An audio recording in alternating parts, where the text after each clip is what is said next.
I'm not a ranger yet, but I will be in the future.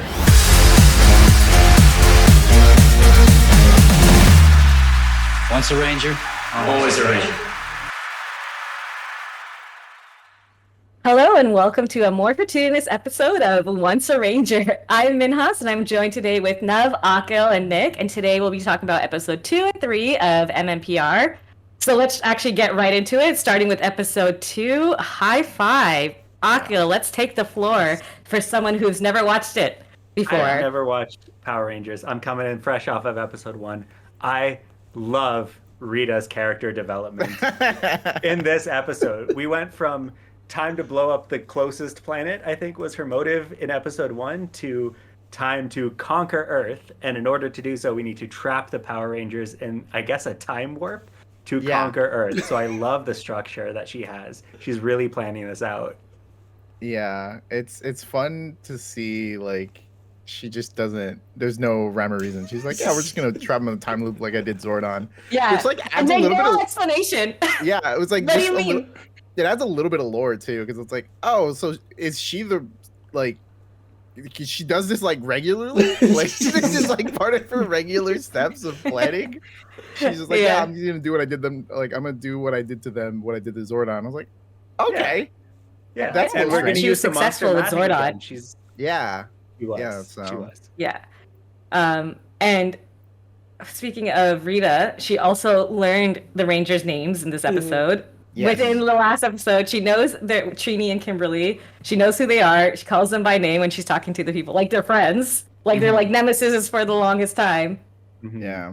It's a start of their relationship, you know? And Yes. it's really weird. Like, they don't really go face to face very often, I don't think, from what I remember. No. But I'm also slowly learning watching these episodes. Like, I just don't remember. Like, there are things that are just like crazy that I don't even remember. Yeah. And I'm like, maybe the more iconic things just stick out, right? Like Rita says in this episode, like, well, Rita's known for saying like, make my monster grow, but in this episode she doesn't say that, or like, that's not the ploy to get the giant enemy out on the thing. Yeah. I think I wrote it here. A moon dust soft and pliant, send Earth a giant. Like, that's, Yeah. Nice. That's Yeah. like poetry. it is, isn't it? It's Well, just she is a fun. witch. She is like a witch. She has magical power, so it makes sense she does like spells, and then they just. Yeah. I think they really. It's interesting because they're attempting to establish lore in a lot of ways, and they're figuring out what the heck they're doing. So they do these different things, like Rita casting a spell and like saying like, "Oh, I trapped Zordon in a time warp," like just little nuggets everywhere, and then. I think as we see the episodes go, they figure out what they actually want to be part of the lore and canon. And Right. Do you think Yeah, I they think- just made stuff up along the way? 100%. It feels like it often. Definitely George Lucas to the Power Ranger universe. Right.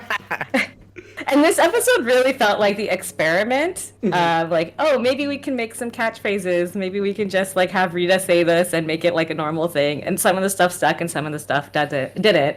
And Akil, what I really noticed since the last episode you mentioned the musical beats, they were really hitting it in this episode. Oh, yeah.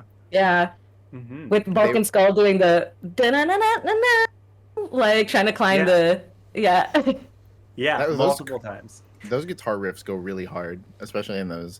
Oh, there was also a lot of like out of suit fighting too. Which I really appreciate.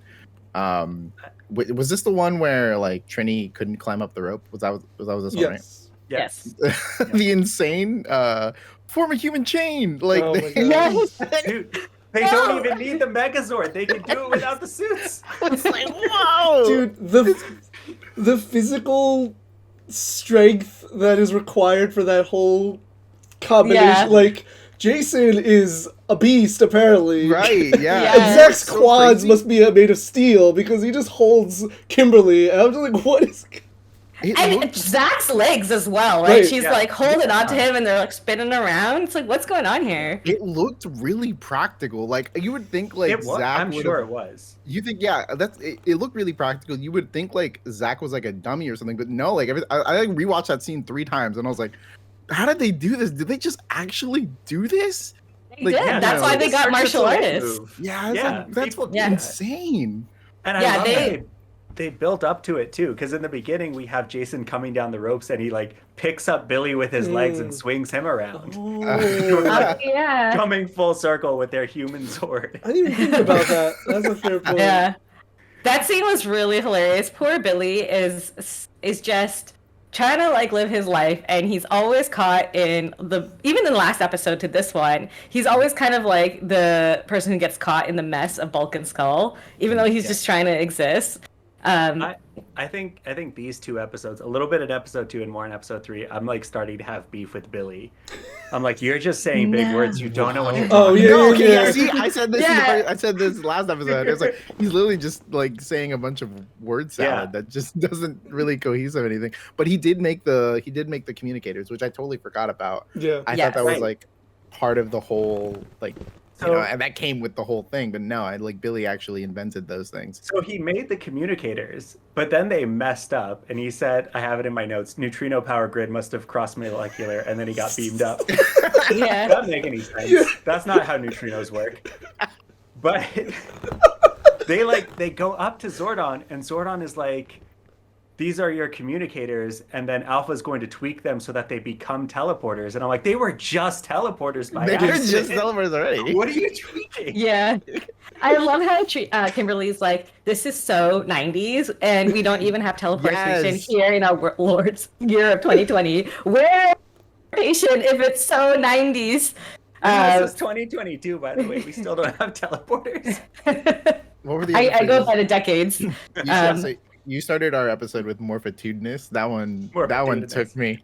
I was like, that's so wild to even say. The one that then when Jason gets in his Zord, he says morphin. Just morphin. It's just I missed that one. Yeah.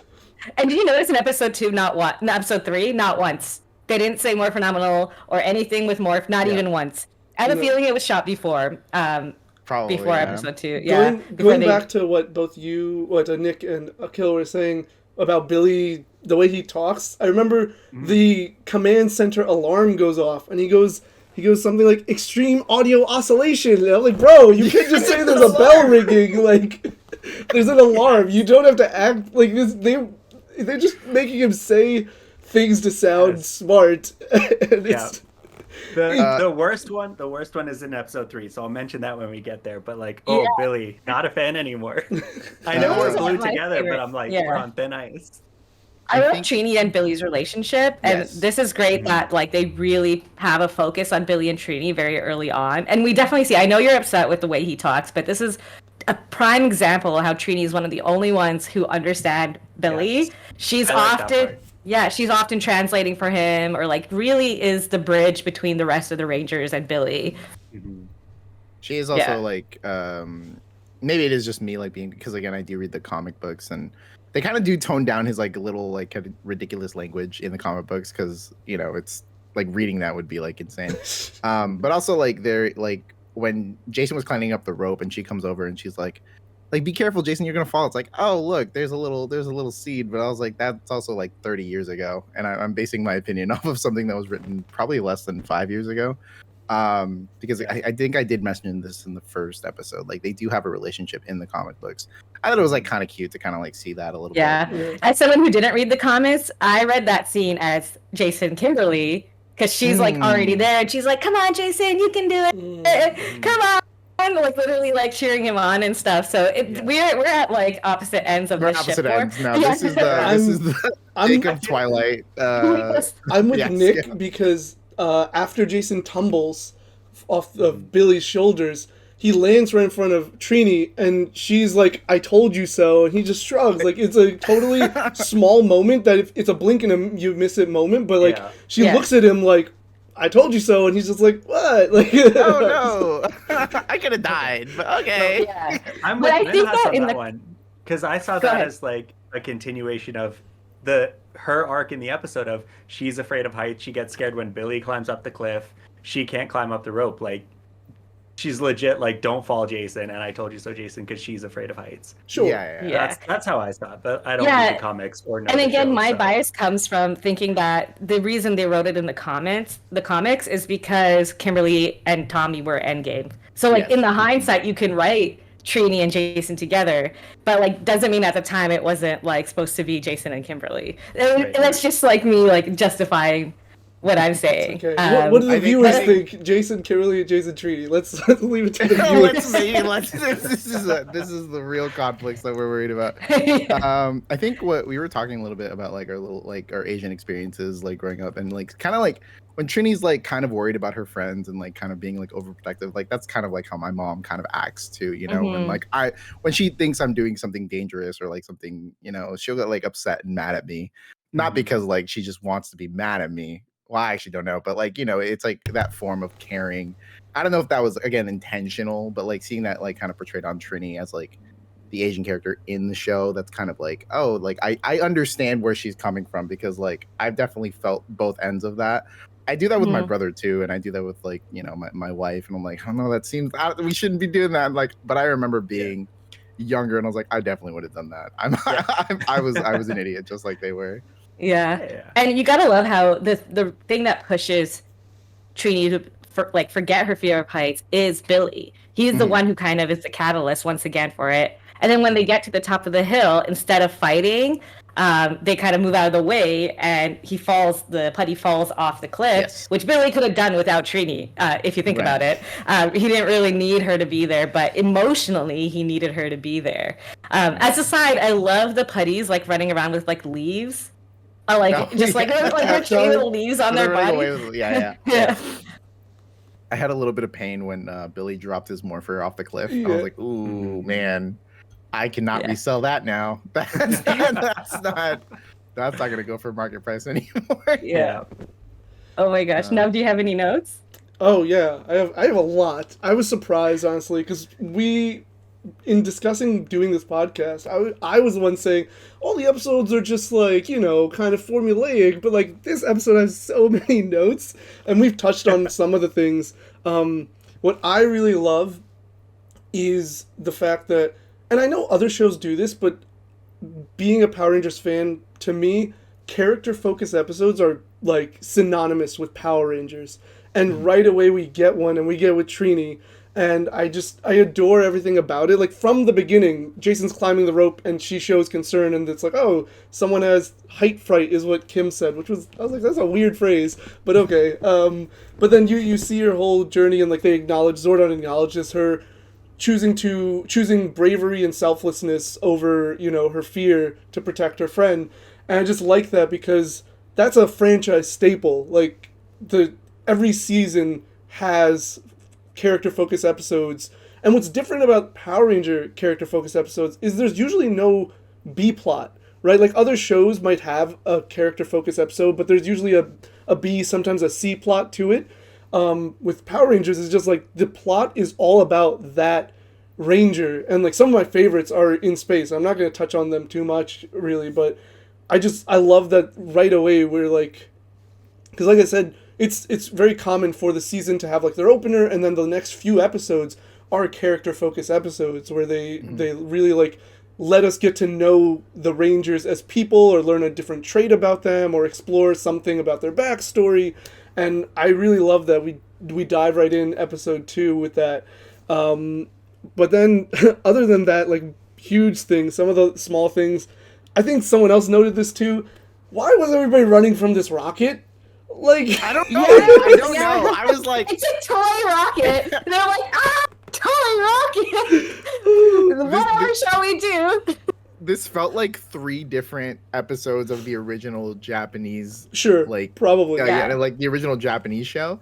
Yeah. And they just like, let's just kind of like put them all together and it'll be one episode. Yeah. And then even because it is ridiculous. Like, she just sends this little rocket, and everyone's like, oh no! And like jumping out of the way. I just want to make sure I get this. I think that was episode 3. Was it episode 3? We're a little ahead of the curve. We're still talking about the second episode. Yeah, the rocket's in episode 2. Yeah, the rocket's in episode 2. The rocket's in episode 2. No, because that's what starts the time warp. Bones is it. Sorry. So No, she that's like- she builds a time warp machine that looks identical to a NASA space shuttle, Right. sends it down to Angel Grove. Mhm. It drives around, like through Angel Grove, scaring Yes. people. Sometimes on the left side of the road, sometimes on the right side of the road. Always in the Yes. correct direction because they reuse that clip of it driving over the arrow. Yes. And then it drives to outside of town and then shoots like a rainbow laser over the city. Yes. Right. Could Yes. she not have shot that laser rainbow at the city from space? No, that's Did we- ridiculous. Okay. No, you need a rocket. You're right. You're right. And also, I'm they were overthinking it. trying to trap the Rangers in there by putting a bomb in the time warp, but instead of trapping them in there, that's what helped them out. Yeah. And that's the 'Cause- only way that could have been done ever. Yeah. So did the rocket send them through the time warp, or did Bones send them through the time warp? Yes. It was. Funniest thing is, when I was a kid and I watched this episode, I thought Bones was like okay, and I know why I thought this, but I thought Bones was the scariest, most undefeatable guy ever. And I'm like, no, he's hard. And I remember why I thought this is because in the video game, he was impossible to defeat. Yes. I was like, this guy is so strong. Like, you cannot defeat him. He's Yeah. serious business. Well, Yeah. what's so wild is this might be not the only, but this is one of the few times Rita uses two separate monsters. Yeah. Yes. Because Bones That's- gets like destroyed, they take his head and then throw it, which was like, okay, apparently Billy just like, we gotta destroy his head. I was like, how'd you figure that out? But okay. So that makes sense. Like any other monster that can like recapitulate itself, you always have to destroy the I head. guess. Head. And Yeah. then- Got me this time is you destroy the head by throwing it directly into hell, I guess.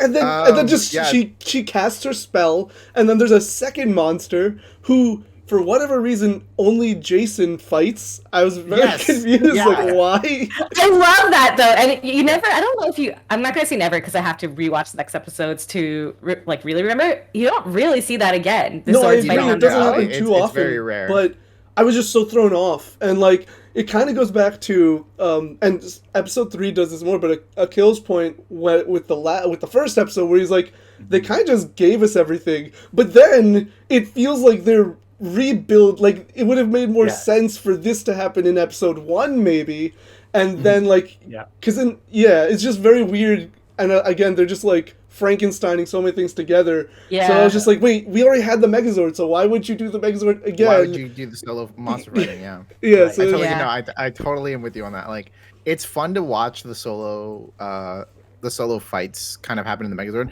which I think is really strange considering that this episode was about Trini, and then Right. Jason gets the solo fight, and I was like, okay, that's where like my assumption, like this felt like 3 different episodes. compared Yeah. to one, but honestly, it could just be just one episode that they cut up numerous times.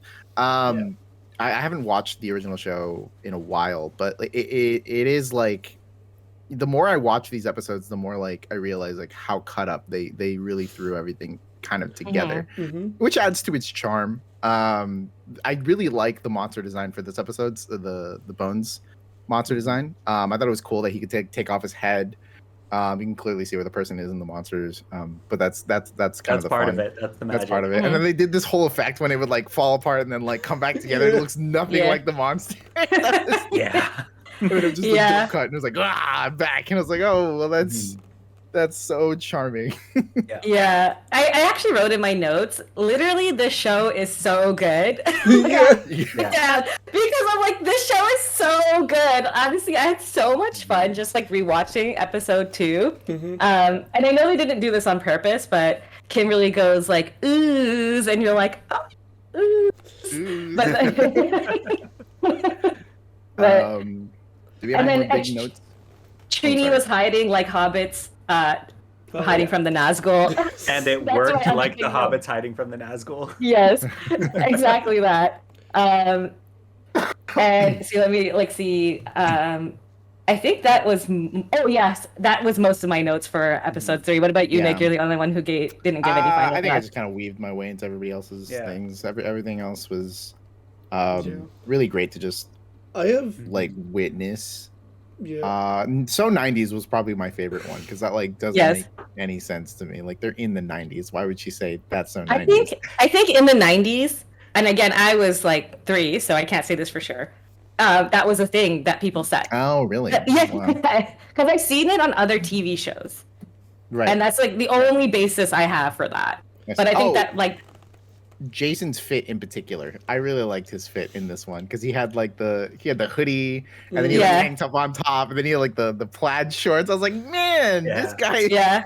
this guy These got it people were all. fashionable. Trini looked so cute. Yes. With her little hair tie scrunchie Yeah. on her wrist. She does that And a lot. her little headband. She's adorable. Yeah. Yeah. She is adorable. I mean, Kimberly obviously was always known as the fashion one, Mhm. but Trini really like flies under the radar. She is great.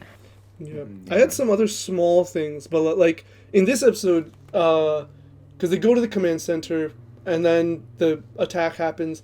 Zordon's the one that says it's morphin time in episode 2. No one, like none of the Rangers do it, which that's what I'm saying. Like it's really cool to go back and watch all these because you see them figuring out what works and like this is a small thing for episode 3. But, like, Jason just casually says it's morphin time. Like, there isn't the yell like there usually... Like, that's how I remember it. Like it's morphin time. But in this, he was just like, it's morphin time. I was like, what? What is this? Like, Yeah. This So- episode was a lot, I'm going to say, quieter, even though that doesn't make sense. It's just, like, the energy levels were really low with this one. And that's not a negative thing. I just kind of, like, really felt like a little insight into these teenagers' lives. This really felt like a teenager show, especially in the next episode, which we'll get into. It's just like this is the teeniest show like that I've ever seen in terms of Power Rangers because these guys I think really are just like kids in high school and it's easy to forget that they're teenagers at this point. Yeah. And episode 3, I think, really has that big I point. like that. Yeah. So I think we can go on to episode Yeah, 3. the one. Yeah, let's talk about Wait, episode one last 3. thing. Oh, One sorry. last thing. So, Oh, yeah. Yeah. according to my notes, Kimberly says more phenomenal twice in this episode, and I've never associated that word with her.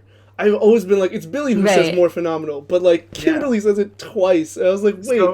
So Billy said morphitudinous. Yes. Kimberly said more phenomenal twice, and Zach said more phenomenal as well. Oh. Yeah. Yes, Zach did say more phenomenal. They really pushed it in this episode. I think they were like, let's make this a thing. And again, it really felt like they were trying to push like the catchphrases and whatnot. And then in the next episode, they don't even say it. They don't even say it once, which is why I think it was shot like this was aired out of order. Yeah. Right. There's a couple- Did Billy say affirmative in episode 1? Probably. I He feel says like that. affirmative Yeah, I think so. Probably did. Okay. He I says feel like that affirmative becomes a his lot. iconic thing. Yes. Yeah. He says it like all the time. Yeah, I think eventually more phenomenal even like fades out. I don't even think they say it that much. Definitely by Adam's era, it's like it's over. Yeah. It's over. Yeah. It's a shame. But going on to episode 2, teamwork. So I right away this principal, as soon as he showed up, I'm like, oh my god, I totally forgot about this guy. This guy in his toupee. He is the worst. He is the worst. He's always like blaming the 5 best up top students for everyone else's problems. Yes. Like, why are you here other than to like be annoying? Oh, sorry. Sorry, I Akko, had a go ahead. note. Oh. Okay, Akko, go ahead. Just because he Nick, do your hasn't note, and seen then I'll it. go. Yeah. Okay, yeah. I just had a note that Kimberly's face when they're being confronted by the principal, she looks like she's gonna beat his ass. She's just like, why the fuck are you asking me some stupid ass question? Yeah, because he She's like, asked, is it really that bad? I was like, what do you mean is pollution bad? Like, It's so Right, bad. of course it's bad. And Trini's like, all I on can't. website. Trini's like, I can't stand the smell anymore. And later in the episode, they visit the dump site. Clearly, they've not been there before. That means you could smell it from their high school. And the principal's asking, is it that bad? Can't you smell it? Like, what are you talking about? They said it's stinking up the whole city. Yeah. So like it's that bad. yeah. Yeah. Yeah. Yeah. But then Billy, this salad-brained idiot. He like I really love it. You're comeuppance, Akko. You have your comeuppance. Okay, salad braid is from episode 2. I just wanted to throw that in. Billy comes up to their like posters and their signs, and and he's like, "Are you conducting a campaign of some kind?" What do you mean, Billy? He What has do you to think this sound is? super intelligent. God, I love that guy. He's so funny because he's so smart and so dumb at the same time, and that's why he's the best. Because I noticed that again in episode 2 when he's the one who climbs the like cliff. Like, why did you do that? Yeah. You're so Yeah. smart and so dumb. So dumb. I love you. Yeah. He's secretly a himbo, you know, just because he is Yes. like built underneath all of that. He's Yeah, all I in know. that his swag. overalls. Yeah. Yeah, That's so funny. exactly. One of the things I wrote in my notes is boys don't care about the environment because it was the girls doing it, and all three of them made an excuse. And Zach's excuse sounded the most made up, but turns out was true. Like was they true, actually go right? back to that. And Alpha being coded, we're gonna talk about character coded. Like he is coded as pretty fly for a white guy, I think. He's just like always asking Zach to teach him hip hop and stuff. I'm like, oh my god, Alpha, like. No, that's embarrassing. I know. But see, because of that scene, I thought all of them were being legitimate with their reasons. Like, at first I thought it was an excuse, but then once they showed that scene of Zach teaching him, I was like, oh, maybe all of them were, like, actually had reasons. Like, I was... Yeah, I thought it was like, oh, maybe they're planning something for the girls to like, you know, and that's the reason they couldn't go. Maybe they were like gonna do some kind of grand gesture for them. But then They were just gonna didn't clean up happen. the They actually just dump site. had legitimate excuses. But if they had legitimate excuses, why were they shifty-eyed? That's what Why I was would like. they That's what I was like, thinking. It's oh, like, They're no, teenagers. I I get can't do shifty it. when I have a legit excuse. well, maybe they honestly just felt bad because you know like, Yeah. they are all good friends. And Yeah, it's like, they oh, are like, all good friends. I do care about like what you're doing. I just like I have pre-obligations, which is like so meaningful right now, especially for me. It's like I talk a lot about like social issues on like TikTok and stuff like that. And it's like, but I'm not an activist, you know, Yeah. like we're not activists. And it's Right. like as much as I want to go to the rallies and like go show my support physically, I have to go to a day job and I have to, you know, see people and take care of things. And it's like, okay, yeah, I totally get like they couldn't do it. Like they probably do really care about what they're doing. Yeah. Yeah. And yeah, they definitely are. They physically went to the dump site, right? Like they're not just Yes. like fake writing signatures and then that's it. Another thing, Bulk and Skull. I love Skull. I think he's my favorite one of the two. Yeah. I noticed that in episode 2 as well, where he's just like he's just like kind of there, but in an excited kind of way. He's so excited about Bulk, and his favorite thing is that he loves Bulk so much. But he also like just wants to have a good time. In episode 2, that's why he laughed at like Zach's joke. Right. And then in this one as well. Can we go back He's to just that? a hype 'Cause guy. I don't get what the joke was. Zach goes... Wait, for the first one? Yeah, in if episode the- 2, if yes. the shoe, Zach if the shoe goes... fits climate, yeah. Yeah, That he was says the if the joke, rope yeah. fits, climb it. And then Skull bursts out laughing. I was like, I'll get it. Maybe I'm just a The play on the moron. phrase, if the shoe fits. And Right. I don't know what the actual phrase is because people always use idioms as if you're supposed to know them, but Yeah. like, you know, we're children of immigrants and we don't know. Right. But no one ever says the second half, and I'm like, that could mean anything. Like, everyone's like, oh, you know what they say about assumptions. I don't know what they say about assumptions, but you know, it's fair. They make an ass out of you. I don't know. Yeah. Yeah, but I think Bulk said something like, "Do you think I'm a?" I forget what he said. Do you think I'm And an then idiot? Zach, yeah, do you think I'm an idiot? And then Zach said, "If the rope fits, Climb climb it, it," yeah. which Yes. is It doesn't a make few sense. steps removed. Yeah. But yeah, Skull thought it was so funny. And Skull looks really, really good in this episode. Like his fit is on par. This is the first time you see them kind of on point, not on par. The first time you kind of see them hanging out with other people, and that girl that he's hanging out with, so cool. Like they're all Right. really like doing this like aesthetic thing going on. I'm like, wow, this is the first time you really see them in their kind of high school element. Like Yes. I was watching, I'm like, oh, these hallways are so familiar. So they definitely spent a lot of time in this high school. And they're legit bullies, right? They do Yeah, they exactly are. like They the are bully legit thing. bullies. And in the other episodes, they're kind of just like goofy guys who are just like bothering. This one, it's like, oh, serious. Yeah. And they did the case of the not gays with Bulk and Skull as well on this one. Yes. Yeah. That was one of my notes of like they are comedic relief, but like their forms of comedy is like outdated. Like rewatching Yeah. this Yes. Like Yeah. the fat 'cause- phobia in the previous episode. And Yes, exactly. Yeah. I remember seeing that scene. I was like, is that fat phobic that he can't climb the rope, or is it just supposed to like Like, Bulk yeah, is if he if he couldn't climb the rope, I think that would be fine because he was like bragging about it, and that's like his comeuppance. He didn't have to bring the ceiling down though. See, that's where I knew. I was like, oh, that's a little, because the first episode they do the similar thing where he like comes in, and like he's like can't do like the karate kick, but that's like more of like to attest to his like ignorance of like because he was like he's bragging on about top it. dog, you know. Bringing down the ceiling, that was like no. I was like, I don't know about that one though. That one is I put in my notes. I put in my notes for Minhas because you were talking in the first episode like, oh, Bulk and Skull are bullies. I was like, they literally put a dude. They threw trash on a dude. Yeah. Still not bullies out. I'm sorry. I take it back. They are definitely bullies. Yeah. When they just grab that random guy, and then they just throw trash on it. Yeah, he recycled. He picked up the can and he recycled it, so they dumped the whole can on him. Yeah, nobody asked if that guy was okay. They were just Judy's like, you're out of line, and then he just tossed the guy. We never saw that guy again. But speaking of the trash, it doesn't get cleaned up by the janitors, apparently. Like, is that the same trash at the end of the episode? Yes, I think so. Yeah. And the principal and it grew too. Yeah, he blames the 5 kids who are like doing. Why do you think they did this? Like guys who are like advocating against pollution and trash, like littering. Why are you saying these are the guys who did it? Like this principal is like, what are you doing? Pay attention to your kids. I feel like this episode is like the most relevant to 2020 because we have like our pollution problems, and then like our activists are like destroying property as well. Oh no. Yeah. I noticed, Nev, you wrote in your notes, Rita is the source of all pollution. Wait, because she was like, haha, my dump site. I was like, wait, when'd you purchase this land? Why is this your dump site? Like, she was just like...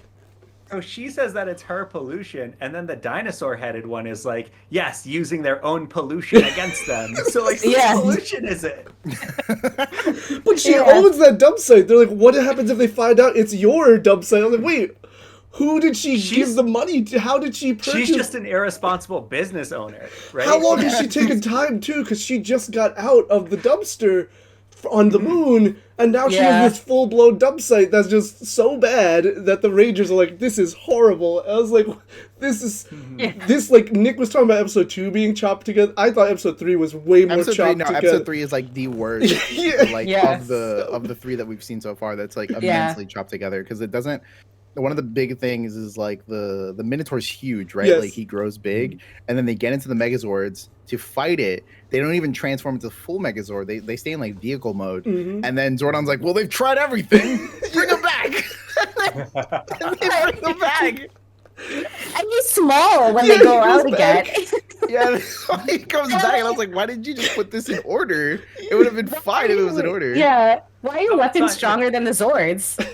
Yeah, that's that. Okay, so that's the thing about that I always kind of forget about the Power Rangers is like it's more like a giant commercial as opposed to like being used to tell like a compelling story because like they want to sell the toys. So the last part of that episode is like, look at the cool new weapons that the Power Rangers have. And I think that's like why they wanted to end on that note of like, look, they have the power sword and they have like the bow and the axe. Which if I had a little note about that too, if you catch the footage where they're like, you know, shining their weapons in front of the monster, you catch a couple of them like looking like really old relics, and then they turn into like the new, you know, technologically advanced weapons. It's because in the original Japanese show, it's based off like civilizations from before. So the crew gets these ancient weapons, and when they grab them as Power Rangers, then they turn into like full weapons. Oh, neat! I was wondering about that. Yeah, there's your Sentai trivia for this episode. That's neat. But those weapons, you were gonna say something, those weapons are iconic. I know they're just there to be sold. They're the Power Axe. I looked at it, I was like, what is it has like, because it is a gun as well. He uses it rarely as a gun, but it is a gun. But like the weapons as individual weapons, but also then the combo, the combination of them, just like that whole sequence is iconic because it happens so much, and I love it so much. So as haphazardly put together as this episode was, I love it because those weapons, like that moment, is just in my brain constantly, because the whole calling of each weapon, throwing them up and everything, and like, it's every season. I always go back to this. Every season follows that pattern of putting to, or not every, but most do, and they have that sequence of throwing their weapons together and everything. It's just, it all starts here, like seeing the building blocks of not only this season but the franchise as a whole is really cool to revisit. Yeah. I like how they're like Lego pieces for everything they do. Yeah, Akil, how do you feel about that? Yeah. As our Yeah, Lego Lego man. man. As the resident Lego expert, that's fine. It's fine. Do you like that the daggers apparently are also can like have blasters on the other side of it? That's something that I don't like. This is my beef with episode 2 that like went into overdrive in episode 3. I don't know how I feel about the use of guns in this series. Okay, yeah, that's so the big thing between this show and Final Fantasy, that it's a sword, but it's also a gun. That's a lot of weapons. Yes, each of the weapons is also a gun, and they also come together to make a bigger gun. Yeah. Yes. Yeah. It's funny because it's like, why don't you just shoot them all the time? Why do you even have that sword option to begin with? But it all goes back to episode 1 where Zordon's like, never escalate until you have to. So that is the foundation of, if you ever like, why did they do this? That's a foundation. You always have to go back to never escalate it until you have to. Yeah, we saw that with the Minotaur. Their small guns didn't work on the Minotaur, so we needed the big gun. Yeah. And even, the bigger gun. I think I didn't put it in my notes, it was episode 2 or 3, but Jason even says, I think it was 2, when they started getting attacked by the putties, they're like, let's morph. I forgot who says it, but then Jason's like, no, Zordon said we have to try without our powers. And I just like that small little line just to show like that internalization of these rules, these guidelines that Zordon set. And then of course Jason is like, yo, guys, let's do this. Like, you know, I just I like that line in episode 2 until episode 3, when before they even fought the Minotaur, they all morphed. Yeah. I think they have to establish, the putties are like, they're just kind of there, right? Like you have to establish this time. Yeah, you have to establish that they're not the real threat. And I think that when it comes to, so I think that was like the 3-episode arc of when you first see the putties, they are overwhelmed. They need a morph to fight them. In episode 2, Jason's like, all right, like, they're a little bit powerful, but we have to like at least try, because clearly, as we have seen in episode 1, as we've seen in the past for them, there's going to be a larger threat, and there's never been a point where there's not going to be a larger threat. So we know that if we're fighting at our base level, that's going to be an issue. By the time we reach episode 3, Jason and everyone kind of have like the formula figured out. They're like, we know what Rita's like. We know that we can defeat these putties on our own. We've done it in the past. But when it comes to the big bad, we need to bring out our big guns. And so they've kind of figured out their power levels at this point, is how I rationalize your little gripe. I like that. I never thought about that, but I can see it, Yeah. And they also learned, I guess it was the point of this episode, but they learned that they need to work together, because once they're separated, then the putties can defeat them by just like a football huddle. Oh, yes. Dude, they hugged. That was episode 2. I think that was in episode 2. Yeah, but they hugged Jason, Zach, and Kimberly for the longest time. They're just like holding them. I'm like, do something to them. And then Billy and Trini just kind of like crawl in. Yeah, that's how they get defeated. This episode, it's I'm trying to figure out like the momentum, because like they split up, right? And then they get attacked by the Minotaur. And then Goldar shows up with putties somehow. Yeah. Yes. And then I was like, everyone's just out to get him this episode. There was like, everybody's out. Episode 3 was actually, as far as I can remember, one of Rita's best executed plans, because she had Trini and Kimberly fighting the putties and Goldar, had the guys fighting the Minotaur, and then even Squat and Babu are just like chucking rocks at them. And I was like, wow, I was like, dang, everybody's involved. Like, this is well executed. And then really trying to get him this episode. The second he grew, I was like, no, that's the mistake. Then they can come together. Like, you gotta keep them, you know. So, but I was impressed. I was like, Rita, you should do more of this in the future, because I know you don't. Yeah. I like how she... Go ahead. I'm sorry. Sorry, go ahead. No, it's just... Sorry, go ahead. Yeah. Was it this episode she asked for Advil or aspirin? Yes, episode she said, two, somebody yeah. bring me an aspirin. Yeah. It's like, That's actually literally what I was going to say. oh, really? Okay, yeah. Same way, because she's like, all the idiots and all the evil people in the universe, I'm stuck with you guys. Which is the first time you hear that there's other evil people in the universe. So again, Yeah. we're establishing that lore, and that does come back later a lot, even in MMPR. Not to get ahead of ourselves, but I love that that's like the first time you kind of like really see that. But then at the same time, she's always like, somebody give me an aspirin, which is one of her iconic lines also that ends up sticking because it's so funny for some reason. But I also think it's actually really funny because she's like, these people, like, even though it's her plan and she mucks it up all the time, it's everyone else's fault. But who got her the aspirin? Yeah, that's what Like, it was. why? How'd she know aspirin exists? That it Yeah. helps with headaches? And who got it for her? Like, did Squat or Babu just go and steal some from a pharmacy? I'm like, Like, I'm maybe. that was my thought. I was like, wait, how does she know aspirin exists? Right. She's been This away guy- for 10,000 this, like, years. the mentioning of like other evildoers like in the universe, it's like, Mhm. so this is like organized crime for you guys. Like you guys are like a whole society of people I mean, who've decided to just like, yeah, we're just gonna be evil. It's like, oh, it's like a day job. So you guys, because that also adds to the campiness of like, okay, yeah, I've attacked them now. I have no reason to wait until next week to do it again, but I'm gonna do it anyway. You know, like it doesn't make sense like why a period of time passes when she clearly knows who they are mhm. all the Yeah. time. She knows who they are, where they are, what they do every single day. If she wanted to know what they ate for breakfast, she could figure it out. But every time she's like, I'm just gonna wait till next week to do Yeah. it again. And she's always looking at what they're doing, and like Yeah. her plan is about what they're doing. Like in this episode, where she's like, "Oh, I see that Trini and Kimberly are doing this like protest. Let me make my plan around that." Like she's doing what she's doing based off what these teens are doing. How considerate of a villain.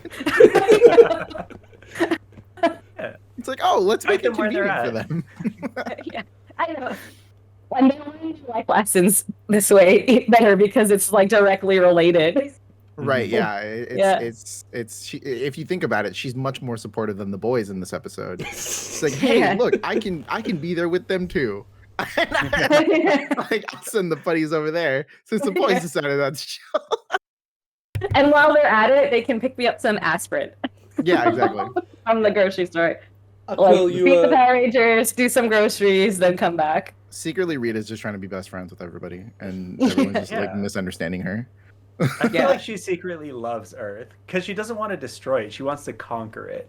That is like a Right. thing that like kind of again spoilers for like the future, but like when Zed shows up, they have this weird like relationship with Yeah. Earth of like this Yeah. love-hate thing. They're like, no, we don't want to destroy Earth, we just want to conquer it, you know? Yeah. Like, Yeah, and speaking of other villains in the universe, like you definitely see a lot of content. Again, not to get too much into future episodes, you do see a lot of contention between Rita, Zed, and the other villains and how they deal with when they're trying to take over Earth.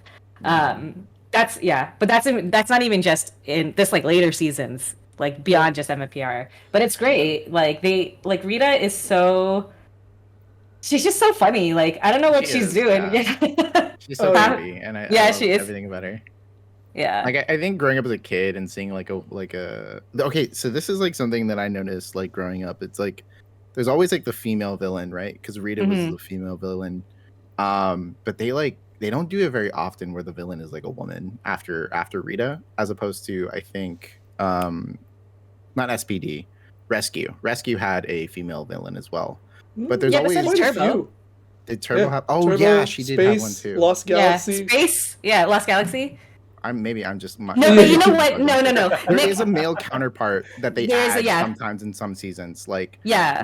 the biggest one is like Rancic. Right. Like Rancic wasn't in the original Japanese show, but they added him Yeah. for Right. those seasons, and it's like an ongoing trend that happens. Because Zed also, I don't think, Yes, he's was in American. the yeah, he's an Yeah. American Yep. villain. It's like they wanted to just add that part, and it's like but there's like a campiness to, to Rita being this like witch who's just like doing it all by Yeah. herself. It's like a little bit like it's admirable. It's like she knows what she wants, and she's really She goes for trying it. you No, know what you're I mean? right. And then you also are right about Diva Talks and Astronema because they're also co-led by or like this other person that's kind of there. Yeah. Yeah. So Fair enough.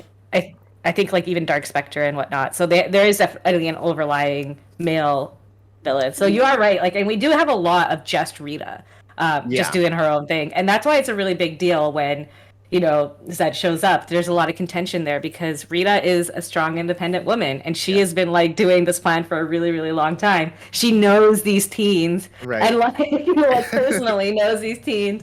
She's like, Trini's doing this with Kimberly. Better like figure this out.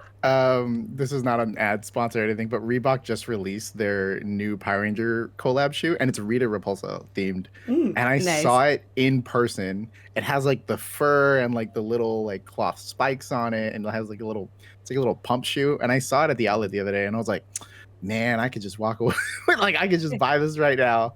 But then I'd have to get like all of the other Power Ranger shoes, and I was like, that's a huge commitment. I don't have the money for it. I don't have the dollars. And funnily enough, speaking of the weapons, at GameStop they had Billy's little staff thingy, life size, and it took all of me not to buy it. It took all of me not to buy it. I'm like, I need this, but also no, I can't.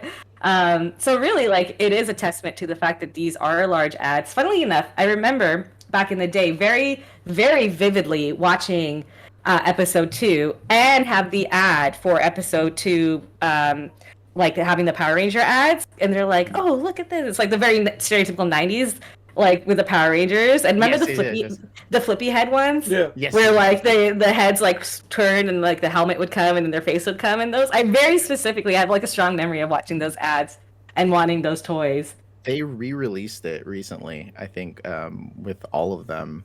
Because I remember seeing the Legendary catalog. I don't know why I pay attention to the Legendary catalog when literally I don't buy them ever. I bought the 2 helmets, and I was like, I'm never buying anything ever again. Nice to look. Yeah, it's just nice to look. But they re-released those recently. I think I also have the Saba sword, which coincidentally I also named my cat Saba. Nice.